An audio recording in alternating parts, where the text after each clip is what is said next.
Assalamualaikum warahmatullahi wabarakatuh. Kami dari kelompok 7 ingin mempresentasikan regresi linear sederhana, yaitu ada pengertian regresi linear sederhana dan koefisien regresi linear sederhana aplikasi Excel dan atau SPSS. Dari kelompok 7 kami ada Febri Rini Safirawati, Joni Nawipa, Egi Apriansyah.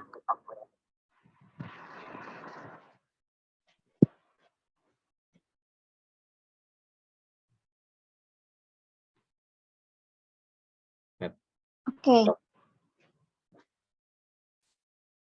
Regresi linear sederhana. Pengertian regresi linear sederhana. Regresi linear sederhana merupakan suatu statistik yang digunakan untuk mengukur ada atau tidaknya korelasi antara variabel atau hubungan timbal balik atau sebab akibat. Jika kita memiliki dua buah variabel atau lebih, maka dapat pelajari bagaimana variabel-variabel itu berhubungan atau dapat diramalkan. Next. Pengertian regresi linear sederhana. Persamaan regresi linear sederhana merupakan suatu model persamaan yang menggambarkan hubungan satu variabel bebas atau prediktor X dengan satu variabel tak bebas respons Y, yang biasa digambarkan dengan garis lurus seperti disajikan pada gambar di bawah ini. Next. Persamaan regresi linear sederhana secara matematik diekspresikan oleh Y sama dengan A tambah BX, yang mana Y sama dengan garis regresi atau variabel respons atau tanggapan. Q sama dengan konstanta atau intercept, perpotongan sumbu vertikal. B sama dengan konstanta regresi atau slope. X variabel bebas atau prediktor.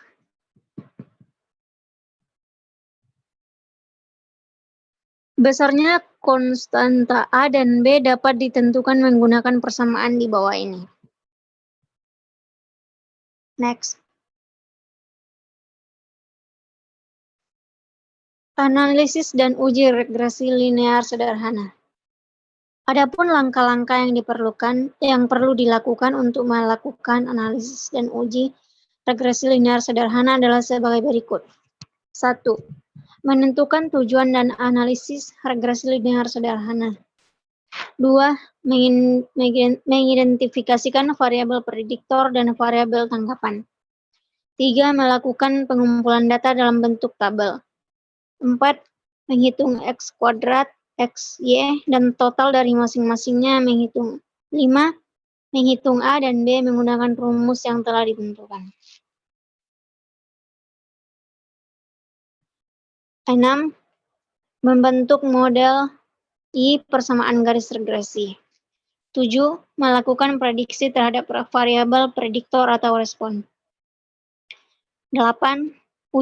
Uji signifikansi menggunakan uji T dan menentukan taraf signifikan untuk memberikan pemahaman yang lebih jelas mengenai regresi linear sederhana. Dalam kegiatan belajar ini, untuk berkelompok, maka misalnya kami, kelompok 7, dapat menganalisis suatu data penelitian tentang berat badan 2 mahasiswa yang diprediksi dipengaruhi oleh konsumsi jumlah kalori per hari. Bagaimana menganalisis kasus ini? Misalnya, untuk menganalisis kasus ini, hal-hal yang dilakukan adalah 1. Tujuan. Apakah konsumsi kalori per hari mempengaruhi berat badan mahasiswa? 2. Variabel X, variabel bebas atau prediktor. Jumlah kalori per hari. Kemudian Y, atau variabel tak bebas atau respon. Kemudian berat badan. Bisa dilihat data-datanya seperti ini.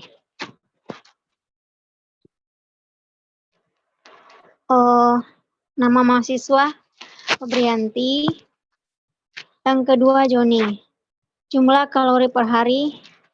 Kalori Febrianti 530 dan berat badan Y 89. Joni, jumlah kalori per hari. 300 dan berat badan 48. Tabel bantu yang dibuat untuk memudahkan dalam melakukan perhitungan.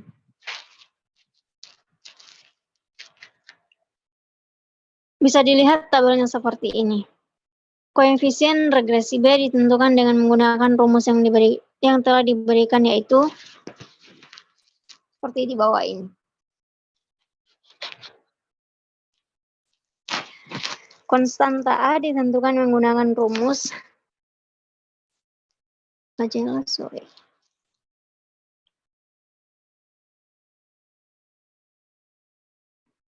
Konstanta A juga dapat dicari dari nilai-nilai rata-rata X dan Y, yaitu A sama dengan Y dikurang BX sama dengan 13,1 dikurang 120,313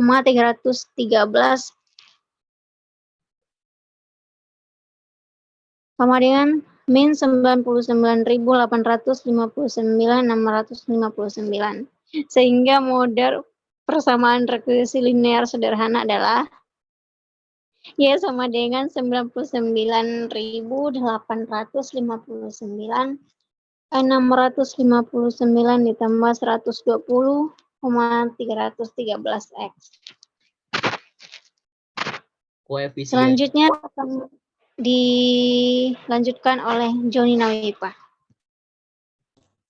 Baik, terima kasih waktunya. Koefisien regresi linear sederhana aplikasi Excel sampai dengan SPPS.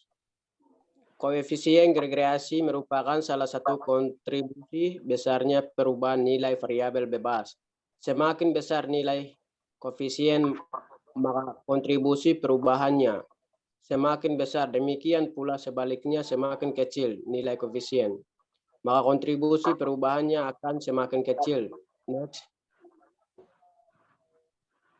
Regresi linear sederhana dengan SPPS. Regresi linear sederhana dengan SPSS menggunakan data regresi yang dipakai seperti pada perhitungan korelasi. 2. Analisis regresi linear sederhana merupakan salah satu metode regresi yang dapat dipakai sebagai alat inferensi statistik untuk menentukan pengaruh sebuah variabel bebas independen terhadap variabel terkait independen. Regresi berganda pada intinya memiliki beberapa tujuan, yaitu next. 1. Menghitung nilai estimasi rata-rata variabel terikat berdasarkan pada nilai variabel bebas. 2. Menguji hipotesis karakteristik dependensi. 3. Meramalkan nilai rata-rata variabel bebas dengan didasarkan pada nilai variabel bebas di luar jangkauan sampel. Next. Pada analisis regresi sederhana dengan menggunakan SPPS, ada beberapa asumsi dan persyaratan yang perlu diperiksa dan uji. Beberapa di antara adalah 1. Variabel bebas tidak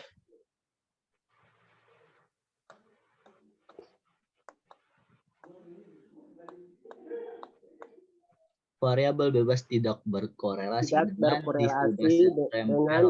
distribusi triam error nilai distribusi terbesar 0 atau dengan simbol sebagai berikut.